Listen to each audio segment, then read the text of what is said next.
Balik lagi di Morning News dan bersama saya Fadli Sungkara.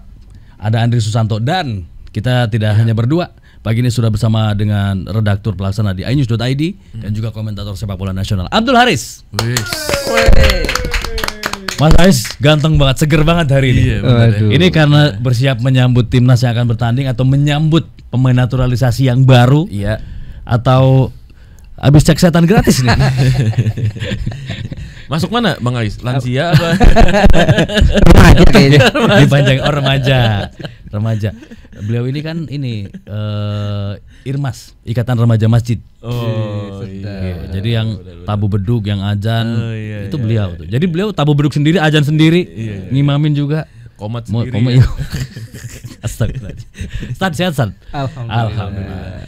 Bung Ais, kita punya pemain naturalisasi baru yang udah fix. Yang dari dulu kita bahas panjang, kali lebar, sempat terkendala masa reses DPR. Akhirnya sekarang udah ketok palu, udah disumpah juga ya. Betul, sumpah. Udah disumpah di hari Sabtu kemarin ya, tanggal 8 di KBRI London. Ini pemain yang ditunggu-tunggu lah. Iya. Ibaratnya kalau kita bisa bilang nih puzzle yang dinantikan. Puzzle yang jadi udah hilang lengkap telah nih ditemukan puzzle-nya. Iya, kalau bisa dibilang lengkap belum juga sih ya. Tapi dengan masuknya oleh Romeni ini bisa dibilang bahwa posisi striker yang tadinya kita cari-cari sekarang udah ada. Jadi di semua posisi udah ada tuh ya. Udah komplit. Udah komplit.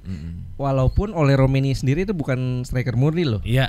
Betul, dia aslinya sayap kanan. Di Utrecht juga dimainkan sayap kanan, di Oxford juga dimainkan sayap kanan. Tapi dia juga bisa main sebagai striker. Dan dia juga bilang dia senang masuk naturalisasi Indonesia dan salah satu pertimbangannya adalah karena dia dibebaskan untuk leluasa bermain di semua posisi. Betul. Ya, dia bisa memilih posisi gitu. Betul. Ya, ini yang menurut saya jadi sebuah nilai plus ya buat oleh Romeni, apalagi sekarang kan Indonesia kansnya untuk bisa lolos ke Piala Dunia cukup besar. Betul. Iya. Ya, entah itu dari lolos otomatis sebagai runner up grup atau urutan 3 dan 4 ya. Betul. Artinya memang masih terbuka peluang juga untuk Indonesia lolos sebagai runner up grup mendampingi Jepang ya Bung Ais ya. Sangat mungkin. Kita sisa 4 pertandingan lawan Australia, Bahrain, China dan kemudian terakhir Jepang, asal kita dapat poin di 3 pertandingan awal aja. Iya. Itu bisa lah kita insya Allah bersaing dengan tim-tim lain. Kan selisihnya cuma 1 nih. Australia di peringkat 2 itu 7, Indonesia, Arab Saudi, Bahrain dan China 6 semua tuh. Artinya kalau kita dapat poin di 3 pertandingan ya bismillah masih bisa bersaing lah. Iya. Oke, dengan masuknya oleh Romeni seperti apa peta di lini depan? Nah, ini persaingannya jadi ketat nih. Kita yang perlu kita cari tahu formasi apa yang bakal dipakai oleh Patrick Kluivert.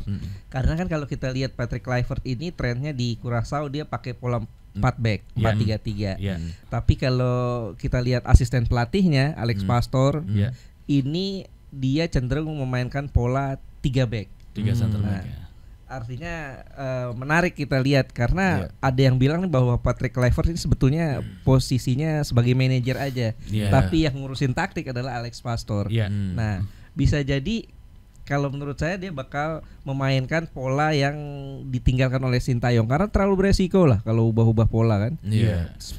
Hanya punya waktu 3 hari di kita main tanggal 20 lawan Australia. Kemungkinan besar para pemain itu berkumpul tanggal 17.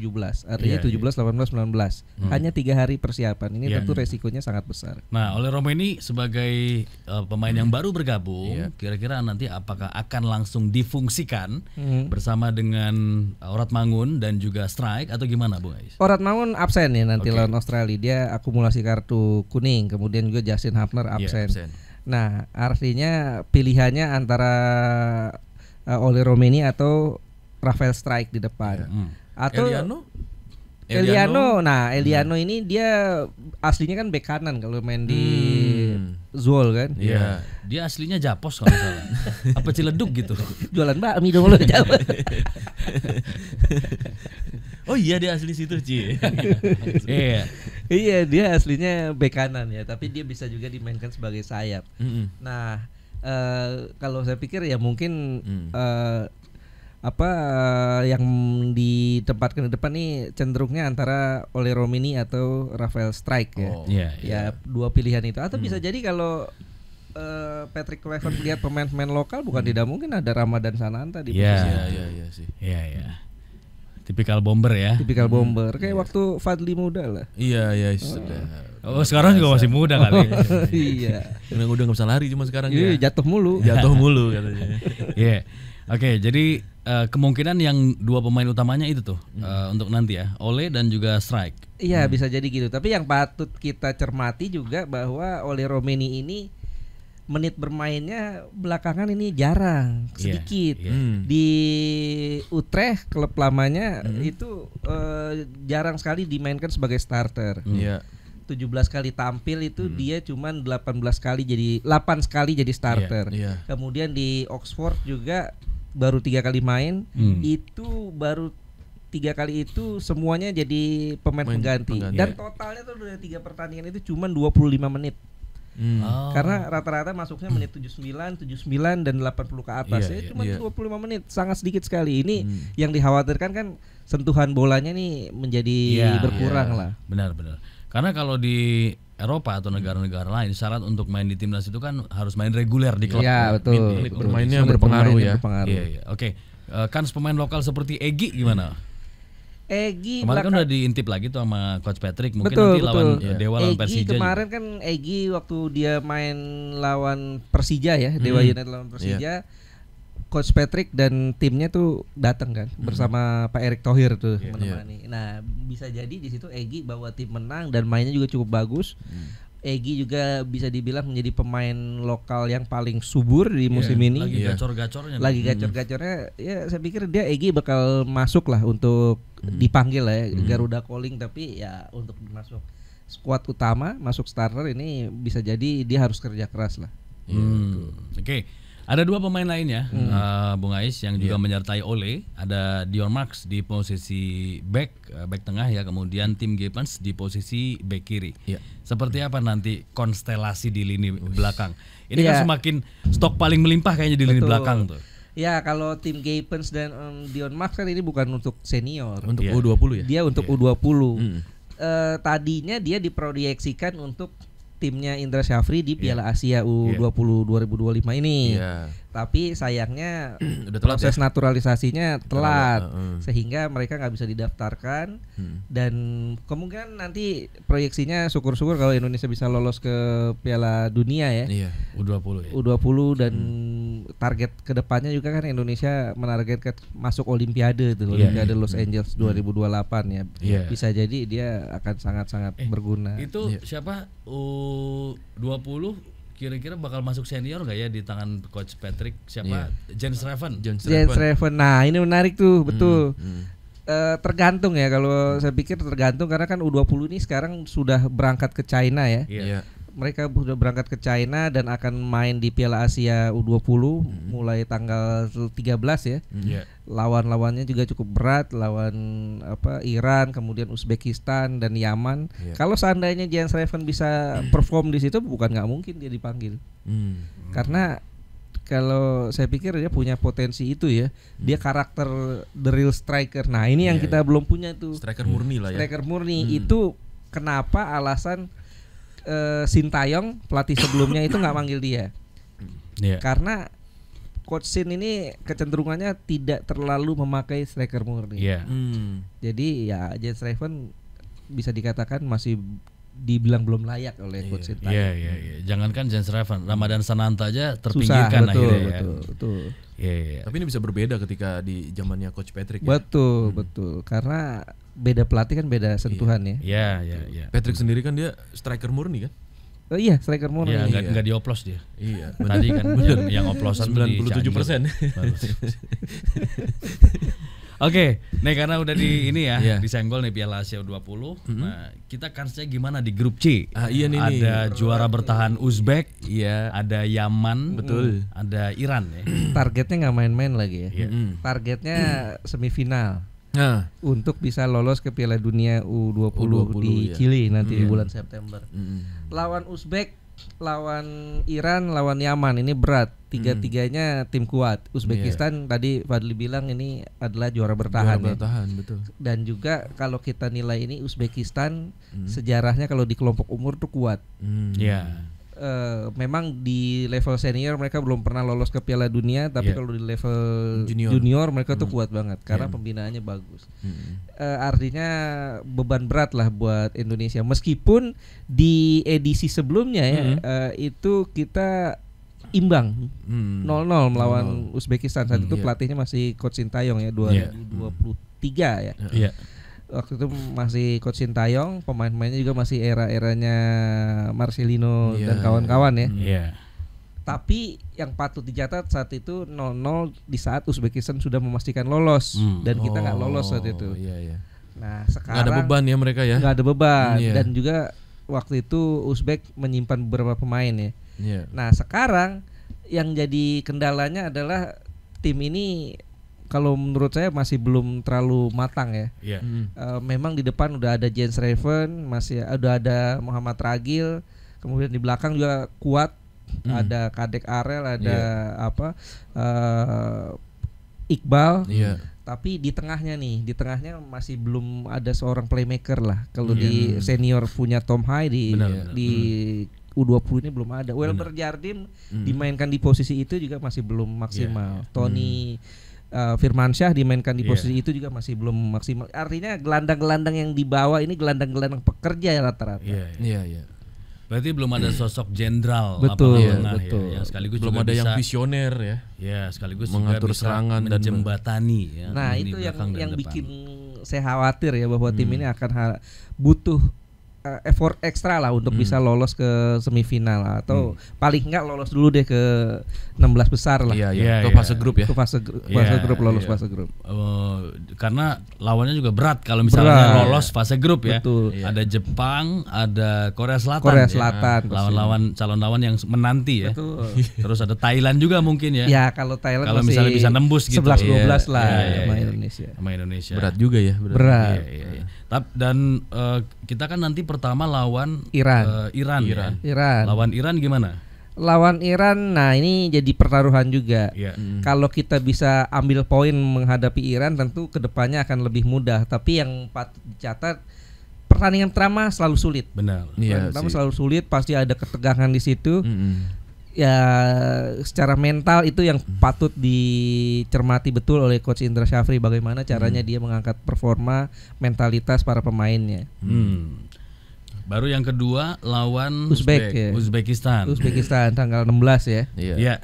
Tanggal 16. Kemudian terakhir lawan Yaman. Nah, Uzbekistan ini kan udah tahu banget Indonesia ya. Karena kan mereka banyak tuh daerah harmoni tuh. Nomor berapa? Nomor punggung maksudnya. Iya. Nomor 9 biasanya yang bahaya. Nomor 9 striker atau 10 playmaker biasanya. 11 sayap tuh. Itu berbahaya tuh. Betul. Harus diantisipasi nomor-nomor itu. Jadi memang peluang Indonesia raih poin itu di laga lawan Iran. Mungkin ya antara lawan Iran dan mudah-mudahan sih semuanya dapat poin ya.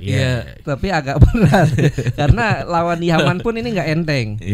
Kita udah ketemu lawan Yaman nih di kualifikasi kemarin tuh. Kita imbang 1-1 ya di Indonesia. Cuman kan kendalanya sekarang bukan main di Indonesia, mainnya di China, di Shenzhen. Nah, ini kita nggak ada orang dalam di sana ya. Nggak ada supporternya. Kemarin juga ada pasti. Kemarin uji coba banyak lah supporter kita di sini. Banyak harusnya. Malah mungkin mereka yang kemungkinan jarang nih, Iran, Uzbek, dan Yaman. Mungkin kalau Indonesia masih banyak ya. Kemarin di turnamen uji coba juga gimana menurut Bung Ais? Uji coba kemarin kita 3 pertandingan kalah kan lawan Yordania, kalah juga lawan Suriah, baru terakhir kita menang lawan India tuh. Tipis ya. Menang 4-0. Kalahnya yang pertama kalah 0-1 ya lawan Yordan. Tapi karena katanya kekalahan tersebut supaya nggak kebaca taktik dan strateginya Indonesia. Mudah-mudahan sih begitu ya. Alasannya gitu katanya. Aneh juga ya. Coach Indra kan biasanya memoles tim muda itu ciamik gitu. Dan tidak jarang berbuah prestasi, berbuah gelar ya. 2018 dia juga pegang tim U20 ini di Piala Asia. Kita lolos ke 16 besar tuh. Cuman masalahnya perempat final ya. Kalau ini lolos perempat final. Itu di perempat final kita ketemu Jepang. Kita kalah tuh 0-2, cuman masalahnya 2018 tuh kita mainnya di Indonesia. Di Jakarta, kita tuan rumah. Pasti dukungan supporternya lebih masif. Iya. Nah, itu yang jadi PR besar buat Indonesia itu sekarang mainnya di Shenzhen. Ya mudah-mudahan supporter yang ada di Cina, daratan Cina semua kumpul. Pada kumpul. Iya. Banyak ya. TKI ya. Kalau orang Jawa Timur banyak di Turki tuh. Turunan kiai. Iya aja kita. Jadi ini memang berat ya di grup C, tapi bukan tidak mungkin ya. Betul. Ya kans itu tetap ada lah karena ini kan kelompok umur ya. Kalau kelompok umur itu ya gapnya nggak terlalu jauh lah. Tapi kan tim lain juga ngebaca nih ya. Wah Indonesia kayaknya nggak masuk hitungan nih gitu. Nah justru karena nggak masuk hitungan mereka kadang nyepelein nih Bang Ais ya kan. Ini underdog nih tim nih gitu. Iya kita ngelihat ini aja deh. Ngelihat di Piala Asia U23 kemarin lah. Iya. Waktu Sintayong tapi pelatihnya ya. Kita debut tuh di tahun 2024 kemarin. Tapi kenyataannya kita bisa sampai semifinal. Iya sih. Termasuk menyingkirkan Korea Selatan. Iya. Di perempat final tuh. Artinya kans itu tetap terbuka lah. Iya. Betul. Nah, ini kan sudah berangkat ya tim ya U20 ya Bung Ais ke China, nama-nama yang sudah diseleksi dan dipilih oleh Coach Indra Syafri. Pertanyaannya, nama-nama stadion yang akan menggelar nanti pertandingan apa ya? Nanti mainnya di itu ya, stadion apa Pemuda tuh di Shenzhen tuh. Nggak ada yang lebih susah pertanyaannya coba. Hakim garisnya siapa? Kapan Alexander Graham Bell dilahirkan? Ini ada Bung Timon Andronikus Parmenas. Bung Ais dan Bung Andri, saya nggak yakin Ole bisa memperkuat atau bisa tampil bagus di timnas karena semua pemain naturalisasi kebanyakan KW2 di sana. Dulu saya pikir mereka KW1 atau ini grade-gradean ya. KW itu masuk KW. Oleh masuknya grade apa, Bung Ais? Ya kalau saya bilang sih memang bukan grade A ya, bukan grade A karena kalau kita hitungan grade A itu main di Premier League tuh ya. Bahkan JI Jazz pun yang main di Serie A ini kalau menurut saya masih belum grade A. Masih grade B lah, karena klubnya kan Venezia masih klub papan bawah. Artinya kalau dibilang pemain grade A ya mungkin belum ada ya kita ya. Kalau mau dipaksakan pun ya kita bisa sebut J.I. Jazz dan Mes Hilgers. Itu kan market value-nya juga tinggi ya Mes Hilgers. Selebihnya ya Tom Hai memang sempat lah bisa kita sebut grade A, tapi sekarang kan performnya menurun ya di Almere City. Kevin Dix juga belum ya. Walau kan mainnya di FC Copenhagen. Baru nanti pindah nih kan ke musim depan. Gladbach ya. Baru musim depan musim Gladbach. Artinya kalau grade A ya model-model yang di Juve, yang di klub-klub itu J.I. Jazz kan dilirik sama Juve terus akhirnya dilirik Milan juga tapi kan bursa transfer akhirnya ditutup ya. Kira-kira bakal gabung atau bursa transfer musim depan? Pertanyaannya kan J.I. Jazz-nya ini kalau main di klub-klub besar dia main inti atau enggak? Kalau cuma jadi cadangan mending dia di Venezia jadi kapten pula kan? Iya sih. Kalau degradasi dan Venezianya tuh mintanya mahal Pak, 20 juta euro kalau nggak salah dan Juventus agak keberatan bayarnya. Tuh. Dan nggak ada itu kan nggak ada apa simulasi cicilan di situ. Kalau ngomongin leasing peleter harusnya ada ya. Kalau pakai peleter mungkin bisa. Iya. Tapi surveinya ribet katanya syarat-syaratnya. Tapi kan daripada di Venezia ntar kalau degradasi ya paling enggak dia main Pak. Oh gitu ya. Paling enggak reguler ya. Reguler. Menit bermain tuh penting benar, Pak. Benar. Iya. Ya mudah-mudahan agentnya bisa mencarikan klub yang juga settle lah di Serie A supaya bertahan. Mudah-mudahan Venezia bisa bertahan ataupun kalau misalnya nanti turun J.I. Jazz-nya yang penting selamat ya. Direkrut oleh tim lain yang berkompetisi tetap di Serie A gitu ya. Mau nanya dong Bung Ais, kabarnya Jairo itu gimana? Jairo kabarnya sedang diproses ya naturalisasinya, cuman ada berkas-berkas yang masih agak sulit nyangkut ya. Nyangkut. Ini yang jadi sampai sekarang katanya Kemenpora masih belum dapat berkasnya tuh. Iya. Jairo berkasnya bermasalah nih. Oh iya dia belum ngurus surat kuning kayaknya. Tapi kalau misalnya dia masuk bisa dibilang grade A nggak tuh? Karena pernah main di Premier League. Ya boleh lah kita bisa, boleh lah, walaupun agak berat ya. Amin kali ya. Amin lah.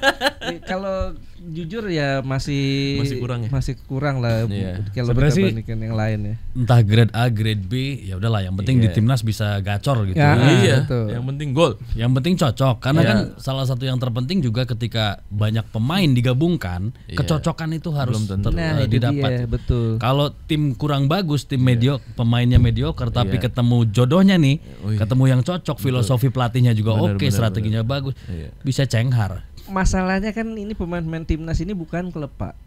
Iya. Kita bisa lihat bahwa mereka ini ngumpulnya paling 3 hari, seminggu gitu loh. Belum ada chemistry ya, belum ada chemistry ya. Chemistry-nya susah. Bung Ais dulu waktu turnamen antar pabrik kan di Tangerang juga. Setengah jam sebelum main baru kumpul. Tetep aja kan kerja bareng, Pak. Belum lagi sebelum main makan bakmi dulu lah ya.